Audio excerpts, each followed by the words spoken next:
소개하지 말고 바로 시작하겠습니다. 저는 7위학번입니다. 그러니까 72년도 대학을 들어갔는데 저희들이 대학을 입학하던 그 당시에 저는 문과가 아니고 이과입니다. 이과 출신이 그 당시에 본고사가 있었기 때문에 문과로 갈 수 없는 구조입니다.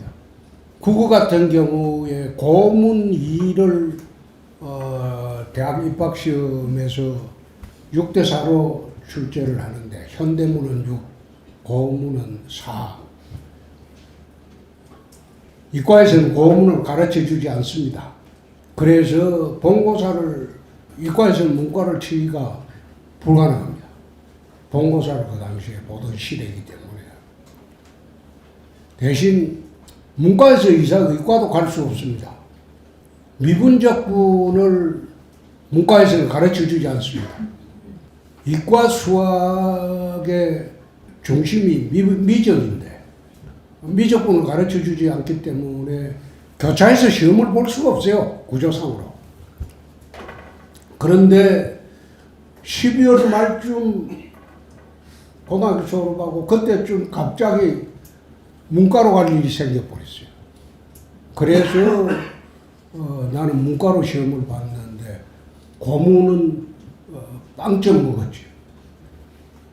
하나도 모르니까. 그런데도 이제 운 좋게 대학을 들어갔습니다. 그 당시에 저희들이 대학 들어갈 당시에는 경북대학교가 저희들 대학 들어갈 당시에는 전국대학에 1차, 2차 대학이 따로 있었습니다. 1차 대학에서 떨어진 사람들은 이제 2차 대학으로 말하자면 정기대학, 후기대학 이런 식으로 나누었죠. 경북대학이 1차 대학이었어요. 경북대학 떨어진 학생들이 이제 영대, 계대 이런 대구 다른 대학으로 가고 그 당시에 경북대학은 한강 이남에서 최고 수준의 대학이었고 그리고 수재들이 모이던 대학이었어요. 지금 경북대학교 위상이 이렇게 추락한 것은 참 이거 유감스럽습니다. 이렇게 해서 지방대학이 소멸되어 가는구나. 지방이 살려면 지방의 인재들이 우수한 인재들이 지방에서 활동을 해야 돼. 조금 우수한 애들은 대부분 서울로 가버리니까 지방이 자꾸 쇠락하고 몰락을 하는 거예요. 그래서 정부 정책도 지방대학 살리기 정책을 아무리 정부가 돈을 쏟아부어서 해본들 지방대학이 살지 않는다.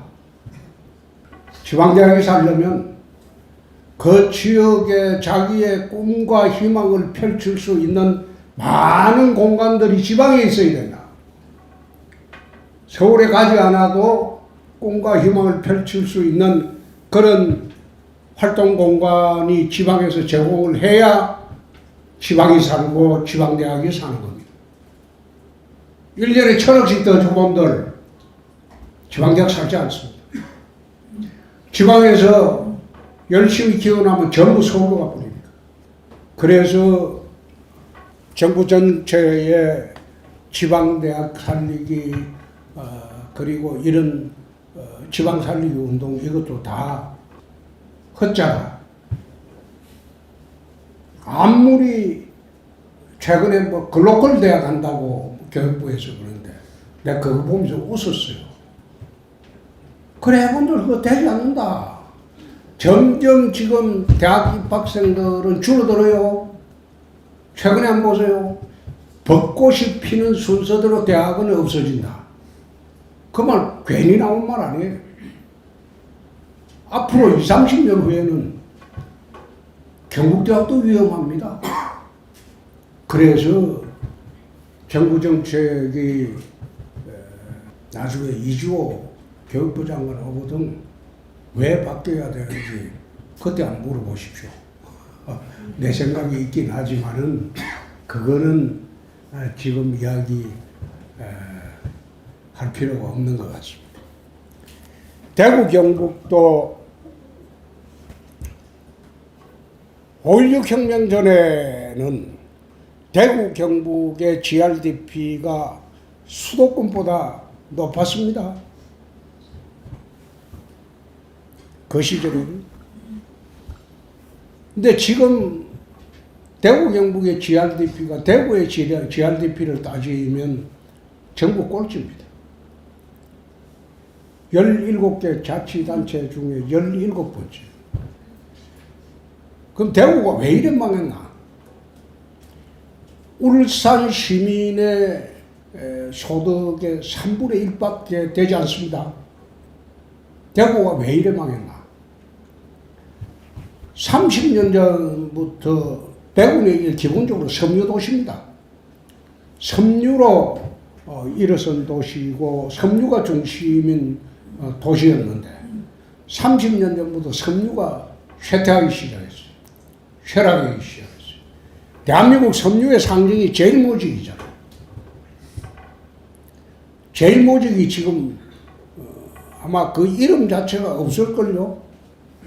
섬유가 쇠퇴하면서 대구 경북의 대구에 한정해서 보면 새로운 산업구조 개편을 했어야 돼. 30년 전부터. 그러니까 산업구조를 어떻게 바꿔가지고 대구 경북이 다시 살아나야겠다는 그런 생각이 전혀 없이 30년을 보내버렸어요. 그래서 작년에 민선 8기 들어오자마자 제일 먼저 한 게 산업구조를 대개편한다. 5대 신산업 중심으로 모든 정책은 그쪽으로 돌린다. 그렇게 해서 지금 대구는 산업구조 개편 작업이 아주 급속도로 진전이 되고 있습니다. 앞으로 하면 3, 4년 후에는 5대 신산업이 대구 산업의 중심 산업으로 등장하면서 전국의 판도가 좀 달라질 겁니다. 그렇게 해야지 대구 경북의 미래가 있고 그리고 인재들이 밖으로 나가지 않는다. 대구 경북에도 자기의 꿈과 희망을 펼칠 수 있는 그런 활동 공간이 생기기 때문에 밖으로 나가지 않는다. 그래서 우리 시에서는 작년부터 산업구조 대개편을 시작을 해서 상당한 성과가 지금 있습니다. 매일매일 여러분들이 그냥 흘려듣는 그런 단편 뉴스에도 외국의 비메모리 반도체 분야의 세계 1위 하는 기업도 연구소를 대구에 두기로 하고 판교에 있는 자동차 반도체의 대한민국에 제일 가는 텔레칩스죠 아마 그것도 판교에서 대구로 내려옵니다. 지금 아마 공장 부지에서 공장을 짓고 있을 거예요. 그런 산업구조가 첨단 산업구조가 다 바뀌어야지 대구가 일어선다. 그럼 그렇게 바뀌려면 기업의 기반을 마련해야 됩니다. 대구에 내려가서 꿈과 희망을 기업이 펼칠 수 있고 돈을 많이 벌 수 있다는 그 산업 기반을 마련해야 돼요. 그게 지금 대구시가 가장 역점을 두고 있어요. 내려오려면 물건 만드는데 우선 인재가 필요해요. 사람이 필요해요. 첨단 산업의 제품을 만들고 연구 인력으로 확보하려면. 그 다음에 가족들하고 같이 내려오면 문화시설이 필요해요. 수도권 못지않는 그런 문화시설이 있어야 돼요. 그 다음에 의료시설이 수도권 못지않게 있어야 돼요. 아침마다 SRT 타고 전국에서 수서역으로 갑니다. 수서역으로 가면, 여러분 수서역에 가보면 삼성병원 셔틀버스가 와요. 수서역에 가보면 거기에 사람들이 줄을 서서 진료를 받으러 가요. 그 영남에서만 오는 게 아니고 호남에서도 오고 전국에서 하고요. 그러면 왜 그 사람들이 서울로 진료를 받으러 갈까요? 기껏해야 의사 만나는 게 1분일 거예요. 왜 서울로 갈까요? 지방의 의료의 수준이나 질을 믿지 못하는 거예요. 한때는 경북대학교 의과대학이 서울 의대를 못 가는 사람은 대구 경북에서는 부산에서도 그랬어요. 경대 의대로 와요. 그만큼이나 우수한 학생들이 모였고, 그리고 의료의 질도 좋았는데, 지금은 그거 우리 질 좋아졌다 이렇게 주장하는 건 난센스예요. 국민들이 그렇게 생각 안 한다. 그래서 의료의 질도 높여야 되고, 수도권 못지않는, 서울 안 가더라도 똑같은 문화생활, 여가생활, 그리고 교육 환경, 그리고 의료 환경, 이런 시설을 갖출 때 국토균형 발전이 되고, 그리고 지방이 살아난다. 그럼 대구 경북에서 그 갖추는 첫째 조건이 뭐냐? TK 신공항입니다. 여러분들은 동천공항이 소음이 많으니까 소음 피해 때문에 공항 옮기는 거 아니냐? 처음에는 다들 그렇게 생각했어요. 3년 전에 내 수성구에서 무소속 당선되고 난 뒤에 그해 9월에 TK 신공항 특별법을 제출했어요. 물류공항으로 만들어야 된다. 아마 물류공항 개념을 처음 도입하고 한 거는 제가 했습니다. 이 공항이 단순히 동남아 가고 하는 그런 공항 만들어서는 이거는 의미가 없다. 지방에도 세계 전역을 하늘길을 열 수 있는 그런 공항이 있어야지 산업이 몰려든다. 우리나라 첨단 산업의 수출은 전부 항공으로 합니다. 항공함으로 해요. 근데 첨단 산업은 고부가가치 산업입니다. 뭐 기계, 자동차 이거하고는 다르죠. 조그마한 부속 하나가 엄청나게 값이 나가는 그런 산업 구조거든. 그 부가가치가 엄청나게 높은 거죠. 근데 그 첨단 산업의 그것은 전부 항공화물로 수출하는데, 우리나라 전체 수출량의 36% 정도가 항공화물입니다. 첨단 산업.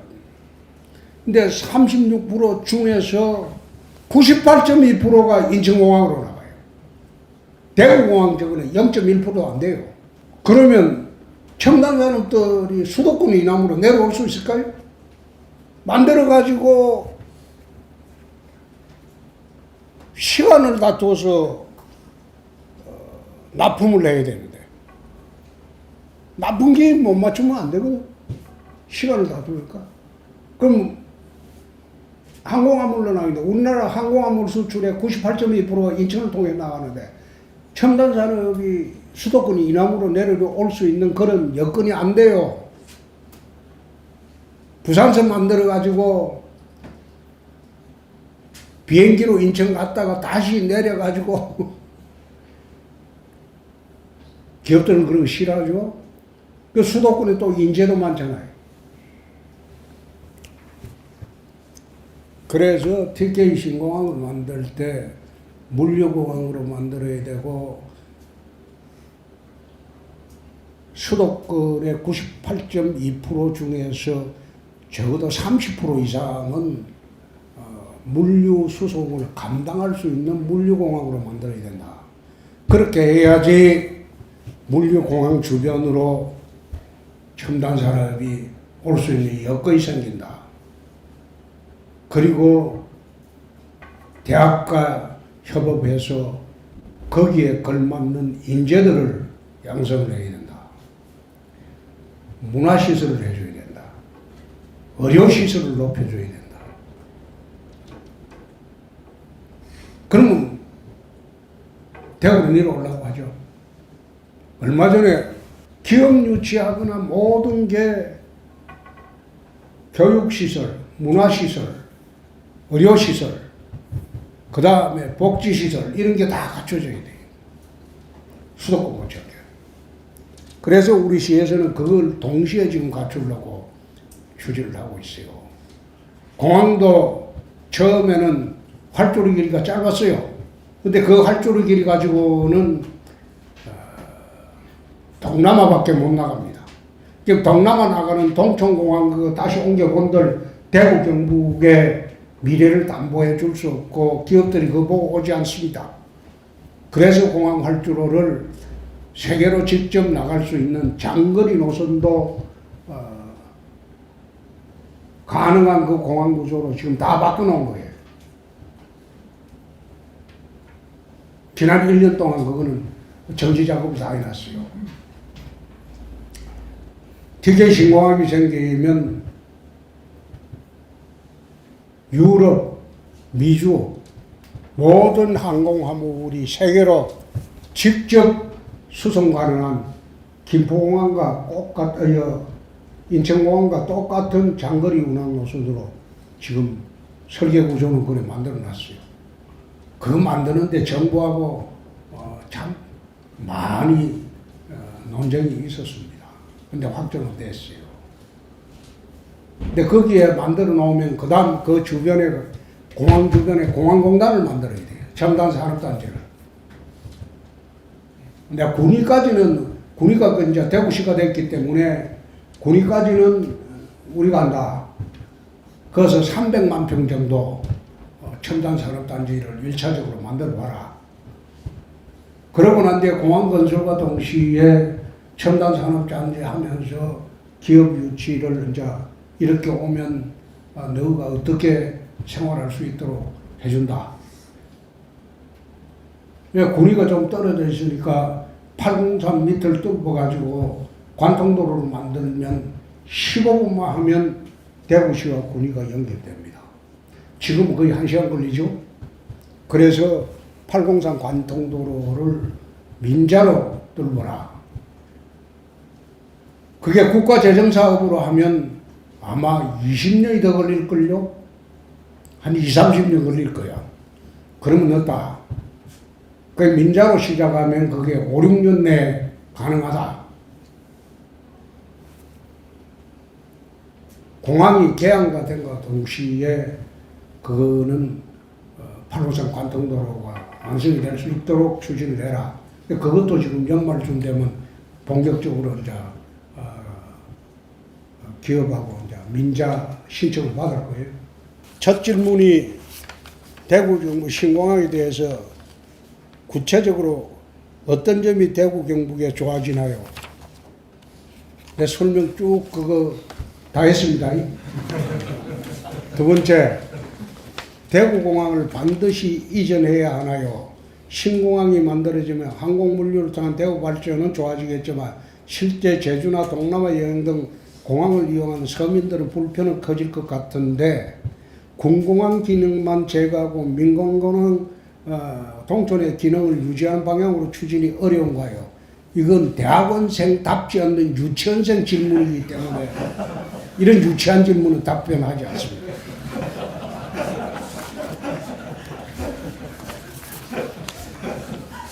민선 1기를 넘기는 동안 대구는 최초라는 수식어가 끊이지 않고 있다고 기사에서 접한 일이 있습니다.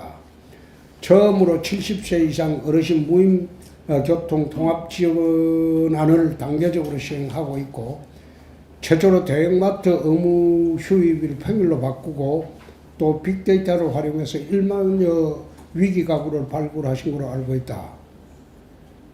위에 앞서 언급한 분야 외에 데이터 분야에 활용해서 최초의 지방계획을 추진하실 계획이 있으신가요? 너무 흔들어놔서 이제는 더 흔들 필요 없고, 발표하는 정책만 차분히 수립하고 진행해도 앞으로 한 5년가량 해야 될 겁니다. 그런 분야에서 우리 학생들 같이 데이터에 관심이 있는 학생들이 인력으로 투입되기 위해서 어떤 자질을 가장 높이 길러야 한다고 생각하시나요? 정태욱 교수한테 한번 물어봐.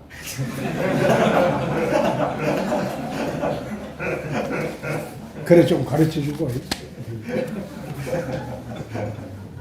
대구시의 데이터 산업과 관련된 일자리가 많아지면 좋겠는데 앞으로 많을 거예요. 앞으로 데이터 산업 시대가 되니까. 5대 신산업도 결국 데이터 산업이 기반이 돼야 돼요. 그런 유망한 기업이 유치되면 좋겠어요. 오고 있어요, 지금. 우리 이제 직원들이 써준 거 내가 한번 읽어볼게. AI, 빅데이터 등 디지털 기술은 모빌리티, 로봇 등 기존 제조업과 융복합 산업을 통해서 산업을 혁신하는 게임 체인저가 될 것입니다. 민선 8기 취임과 동시에 수성 알파시티를 비수도권 최대 디지털 혁신 거점으로 조성하고자 과기부와 2조 2천억 규모의 사업을 공동으로 추진 중에 있다. 이거는 지난번에 발표를 했죠? 과기부 2차관이 내려와서 저하고 발표를 했죠?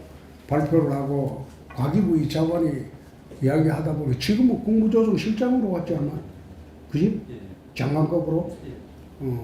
그 친구가 우연히 내 대학 후배가 돼서 너 이거 안 지키면 내한테 죽는다. 그 약속을 다 지키고 갔어요.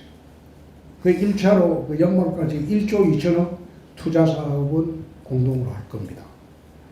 현재 하버드대, IBM 리서치 센터 등 글로벌 유수의 대학 연구센터들이 예타 사업에 참여 의향서를 제출했으며, 이게 이제 과기부가 하는 수성구에 하는 그 디지털 산업센터에 참여 의향서를 제출했다고 하네요.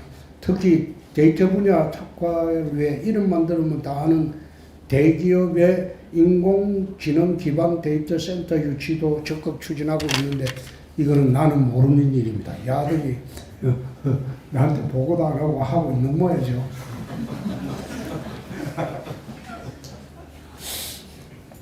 내년 상반기에 예타를 통과시켜서 수성 알파시티를 청년들이 선호하는 AI, 빅데이터 등 디지털 기업이 집적된 혁신 공간으로 탈바꿈해서 여러분들의 꿈과 열정이 펼칠 수 있는 일자리를 만들겠다고 방금 답변 써내는 경제국장입니다. 안 준 거예요. 그러니까 추가로 의문이 있으면 경제국장한테 한번 물어보십시오. 대구의 2차 전지 기업들이 열심히 유치하고 계신 것으로 알고 있는데, 이외 데이터나 인공지능과 관련된 신사업 유치를 하실 계획은 없으십니까? 신사업 유치 계획도 지금 있습니다. 근데 그게 미리 발표하고 하면 그냥 공수표가 되는 경우가 많아요. 그래서 어느 정도 기업하고 합의돼서 MOU 차일 단계에 가야지 공개가 되고 할 겁니다. 대구로 지금 많이 오고 있습니다. 올해 초에 국내 1위 차량용 반도체 설계기업은 텔레칩스가 이제 대구로 이제 판교에서 대구로 본사를 이전합니다. 이제 그리고 어제는 반도체 솔루션 기업의 대표적인 인피니온 테크놀로지스가 대구에 거점 연구소를 두기로 합의서를 작성을 했어요. 그래서 수성 알파시티를 중심으로 그런 기업들이 이제 속속 들어올 겁니다. 시장님께서는 혹시 코딩을 해보셨나요? 코딩이 뭐예요? 코딩 야도 모르는 모양이네. 코딩하는 사람. 이게 그러니까 컴퓨터가 알아들을 수 있도록 이제 명령을 내리는 걸 코딩이라고 합니다. 컴퓨터가 알아들을 수 있도록 명령을 내리는 거. 명령을 내리는 것을 코딩 언어라고 합니다. 저는 학부가 문과 출신이라 시대에 맞춰 취직을 하기 위해 코딩을 배우는데 매우 어렵습니다. 코딩 안 하고 문과에 취업 잘할 수 있는 대구시를 만들어 주실 대학원생이 질문한 거 아닙니다. 이 솔직한 질문이지. 그럼 이거 안 하고 또 할 수 있는 업종이 있지 않을까요? AI 분야 외로 가면 되지 뭐. 결국 이게 AI 분야죠. AI 분야 말고 가요.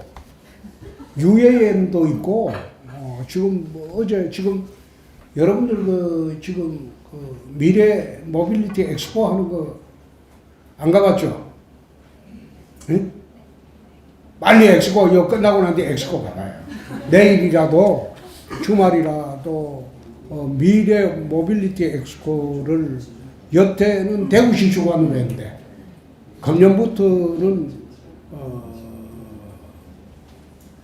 국토부하고 산업부가 공동 주관으로 해서 대구시 행사에서 대한민국 행사가 되어버렸어요. 커졌어요. 한번 가보시면 미래 모빌리티에 대해서는 거기 다 나와 있어요. 세계 유망 기업들도 다 와서 있어요. 그러니까 문과가 취업 잘할 수 있는 대구시를 나 문과 출신이라고 했지. 나 이과 출신이라고 했지. 근데 대학은 문과를 나왔거든. 예? 그래도 나 졸업하고 첫 취직한 데가 연합철강입니다. 철강사업소에 취직을 했어요. 1년밖에 안 했지만. 시장님보다 나이가 어린 젊은 사람들과 소통을 잘 나누시는 걸로 아는데 저는 저보다 나이가 많은 분들과 어떤 이야기를 해야 하는지 매우 어색하고 불편해요. 의식을 하니까 그래. 나이를 의식하니까 그래. 나는 나이를 의식하고 살지는 않습니다. 나이를 의식해서 대접받으려고 하고 나이를 의식해서 행세하려고 하는 거는 그걸 꼰대라고 그러지. 난 그렇게 살잖아요. 내 아들이 둘이가 있는데 40이 둘 다 이제 하나는 40이고 하나는 42이죠. 그래 됐죠. 그런데 어릴 때부터 지금까지 아들하고는 친구처럼 지냅니다. 지금도 하루에 한 번씩 카톡을 주고받아요. 자기 일상에 대해서. 결혼해서 살고 있죠.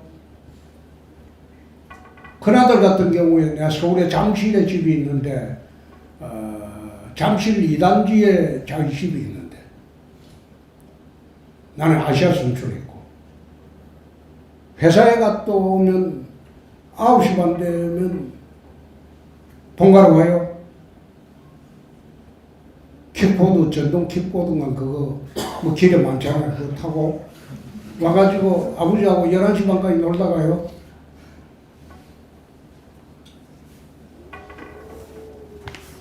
나이를 의식하고 부모와 자식 사이라고 위계질서를 의식하고 이야기를 하게 되면 그게 소통이 안 되죠. 우리 아들들은 자기 엄마한테 못하는 말을 나한테 다 해요. 고민도 털어놓고 같이 이야기해서 해결책 찾고 소통만의 노하우가 있는지 나이를 의식하지 않는다. 대구의 발전을 위해 청년들은 어떤 가치관을 갖고 살아가면 좋을까요? 최근에 이제 곧 꿈은 이루어진다는 책을 하나 출간을 합니다. 나는 어릴 때부터 이제 내년 되면 70이야. 그런데 항상 꿈을 꾸며 살아요. 어릴 때부터. 나이가 70이 될 때까지 항상 꿈을 꾸며 살아요. 그래서 가치관 여부를 떠나서 인생에서 꿈이 사라지면 그 다음 가는 길은 저승이야. 저 세상으로 가는 거예요. 그래서 살아있는 한 꿈꾸면서 살아야 돼. 그리고 후한돼도 좋아요. 꿈은 이루어진다는 그런 확신을 갖고 살아야 돼요.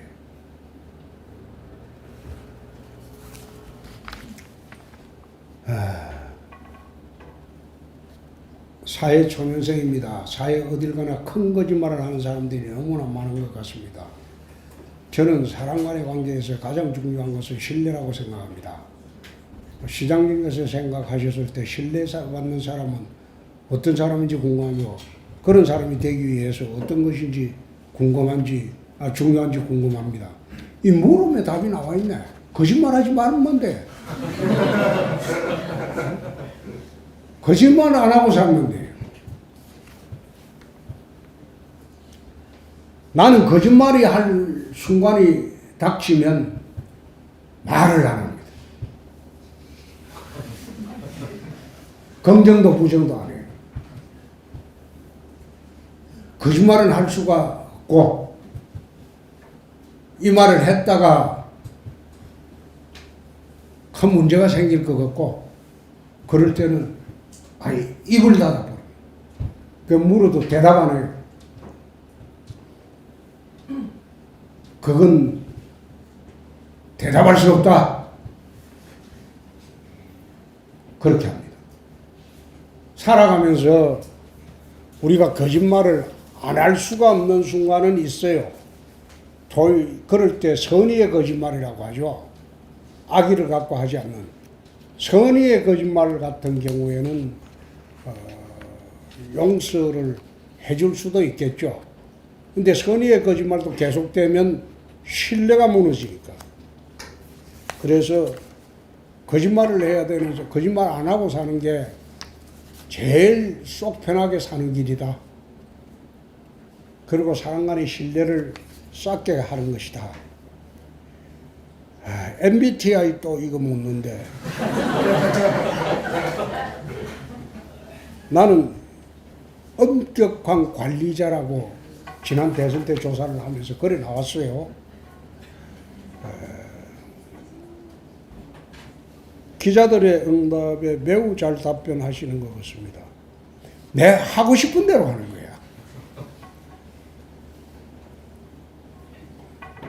내 하고 싶은 말 하는 거야. 숨기지 않고. 그리고 그 말의 책임은 언제나 져야 돼요. 그래서 적극적인 답변에 노하우가 있다면 나중에 면접에 도움이 될 것 같습니다. 하고 싶은 대로 살아요. 하고 싶은 말 하고.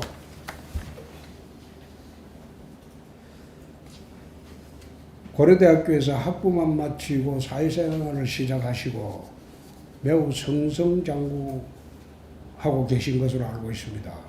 대학원에 지나가야 석사과정을 밟고 있는 상황에서 공부 오래 가는 것이 반드시 도움이 될 것인가에 대해 고민이 있습니다. 주실 조언이 있으면 감사하겠습니다. 우리 때는 대학원을 가는 사람들은 주로 대학에 남았어요. 대학 교수로 갔어요. 저희들 때는. 사법시험 공부하는 사람은 대학은 뭐 석박사 이런 거 안 했어요. 대학원 가서 석사박사를 받는다는 거는 가장 바람직한 길은 대학에 남는 겁니다. 그리고 대기업 연구소에 연구위원으로 들어갑니다.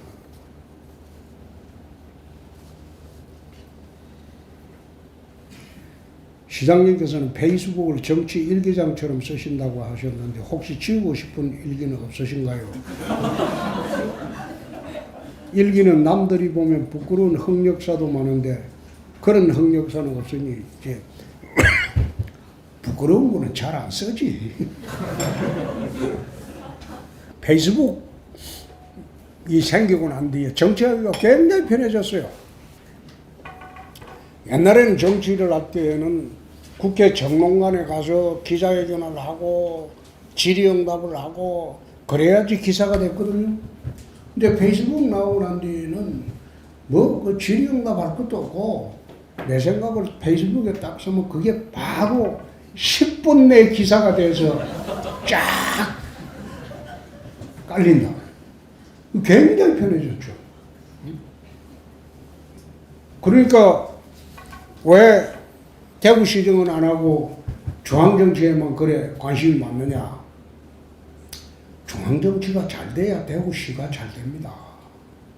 중앙정치가 엉망인데 대구시가 잘 될 리가 없어요. 중앙정치에 또 관심을 안 가질 수가 없는 게 내가 이 당의 대표를, 당대표를 2번이나 했어요. 원내대표도 하고 국회의원도 5번 하고 지방자치단체장도 나처럼 경남에서 2번 하고 대구에서 지역 바꿔가지고 한 사람도 나밖에 없어요. 전부 제자리에서 삼선하거나 뭐 그래 했지. 지역이 바뀌면서 2군데나 돌아다니면서 한 사람 나밖에 없어요. 그러니까 자연히 나라 전체 운영에 관심을 가질 수밖에 없고 그 관심 갖는 시간이 하루에 30분 정도만 하면 돼요. 페이스북 쓰는데 10분이 안 걸려요. 핸드폰 잡방 가지고 쓰는데 한 10분 걸리고 그걸 수정하고 뭡니까 철자법이 틀렸다 그런 거 그거 고치는데 한 5분 하고 그리고 생각하는데 한 20분 하고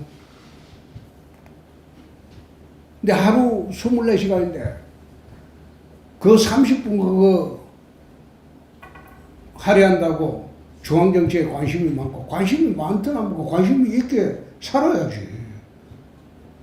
어떻게 대구시장이 중앙정치에 관심을 안 갖고 살 수가 있겠습니까? 대구는 맛있는 먹거리가 많기로 유명합니다. 납작만두, 찜갈비, 뭉티기. 시장님이 제일 좋아하는 메뉴가 있거든요.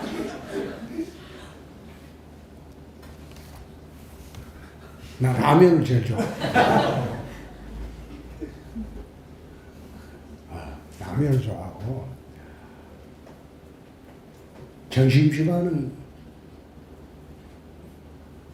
구내식당에 갑니다. 저녁은 집에 가서 각시하고 둘이서 먹습니다. 그러니까 시장 되고 난 뒤 1년 반이는 1년 한 3개월이 됐는데 밖에서 밥 먹자는 사람이 없어요. 연락 오는 사람도 없고 점심 먹자는 사람도 없고 저녁 먹자는 사람도 없어요. 그래서 점심 때는 기숙사 우리 구내식당으로 가요. 그 저녁은 집에 가서 이제 각시하고 둘이서만 먹죠. 근데 밖에 나가서 먹어봤어야지 뭘 짭짤만두, 찐만두, 뭉튀기 먹어봤어야지 맛이 있는지 없는지 알지. 난 밖에서 잘 식사를 안 합니다.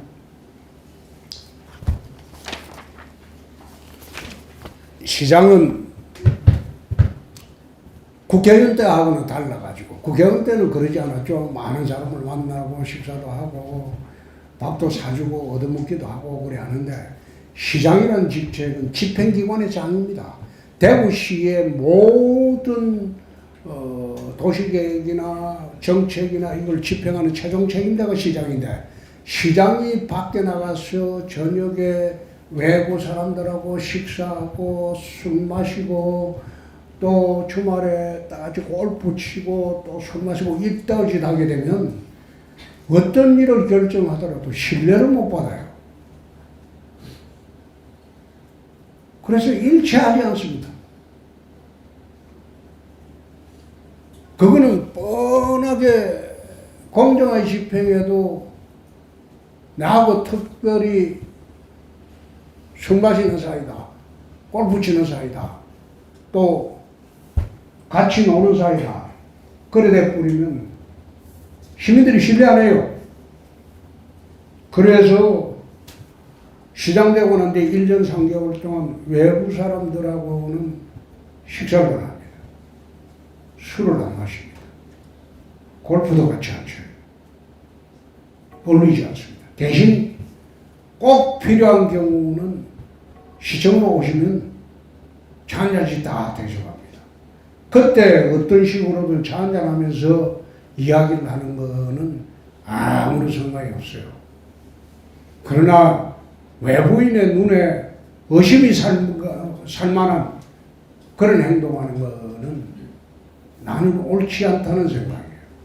그래서 지난 1년 3개월 동안 점심은 구내식당 가고 저녁은 퇴근해서 각시하고 둘이서 식사를 합니다. 이게 공직생활 한 40년 하면서 몸에 밴 겁니다.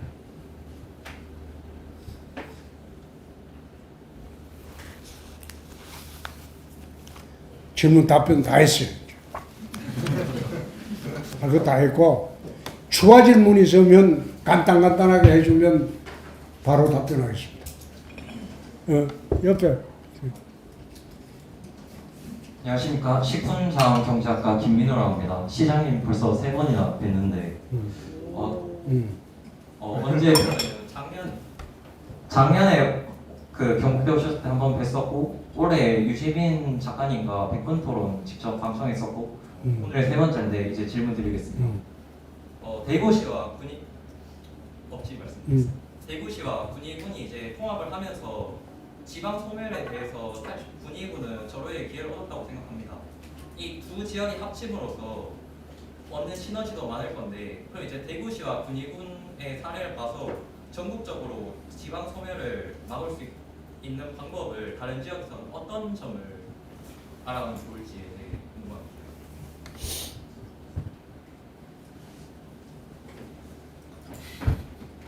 인구가 줄어들고 있어요. 그리고 전부 도시로 몰려들고 있어요. 옛날에 저희들이 중고등학교 다닐 때 합천군 인구가 26만이었습니다. 지금 합천군이 5만밖에 되죠. 대구 주변에 청도군도 마찬가지였을 거예요. 인구가 도시로 다 몰려들고 도시화 산업화가 되면서 지방 소멸이라는 거는 이제 우선 대도시로 몰려드는 인구, 이 사람들도 줄어드는 거는 전체적인 대한민국 인구가 출산율이 워낙 낮아가지고 인구가 전체적으로 줄어들고 있고, 지방 소멸이란 가장 큰 대전제는 수도권 집중입니다. 근데 수도권 집중을 막으려면 어떻게 해야 되냐?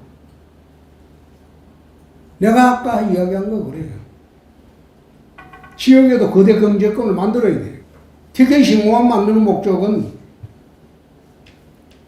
대구 경북을 중심으로 한 거대 경제권을 하나 만들겠다는 거예요.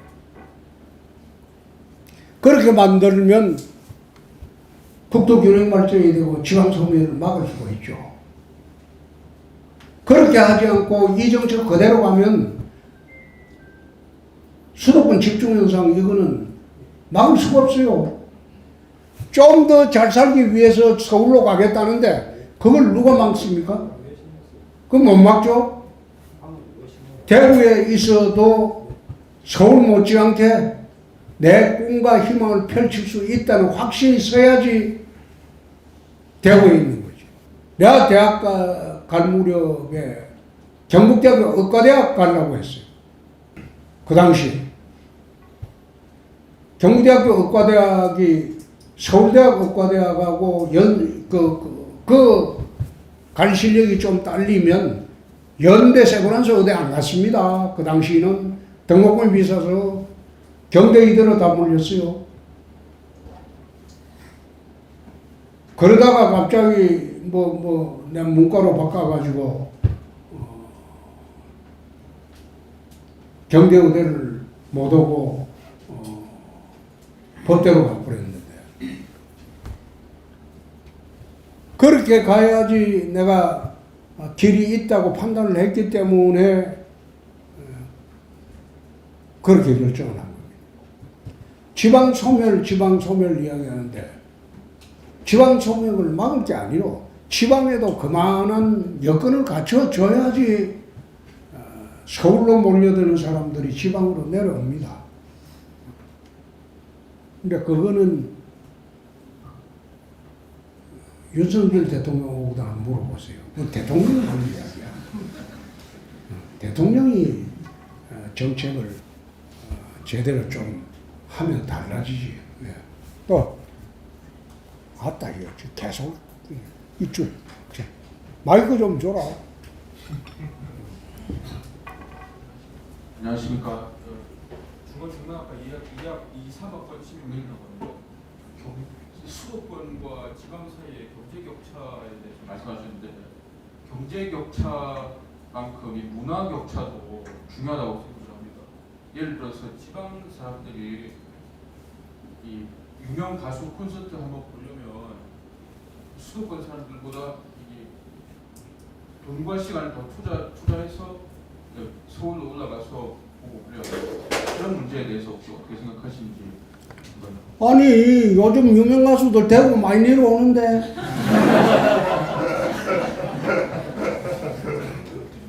근데 가들 부르려면 돈 많이 줘야 돼요. 예?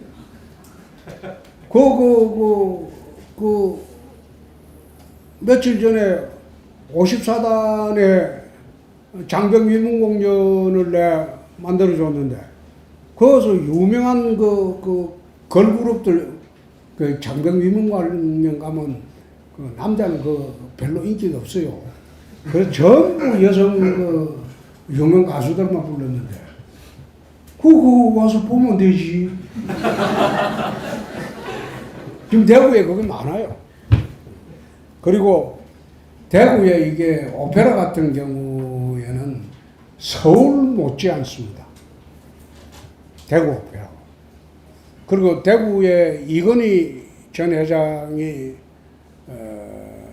북구에 거기 오페라 전용 극장을 지어주는 바람에 그 시설은 서울 못지 않습니다. 그래서 지금 오페라 하고 있어요. 그거 가서 보세요. 그런데 나는 외국어 가서 둘러가지고 별로 좋아하지 않지만 나는 장윤정이 나오면 한번 보고 이찬원이 나오면 그래요. 또 예. 서울 안 가도 그런 공연은 대구 많이 해요. 많이 찾아보세요. 자, 예. 제일 뒤에.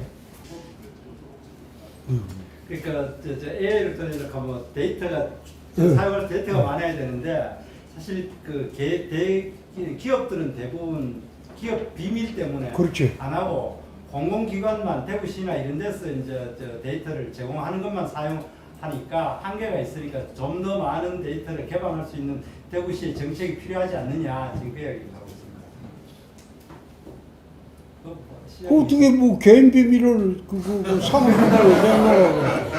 그래서 이제 예를 들어 데이터 거래소를 대구시가 좀 열어준다라든지 대구시가 공공 데이터도 그 있는 데이터만 제공을 하는 수준을 벗어나가 좀 가공해가 데이터를 제공한다든지 뭐 이런 정책 같은 건 필요하다 뭐 그런 뜻으로 아마 이해를 하고 있을 것 같습니다. 그거 한번 검토해 보겠습니다. 또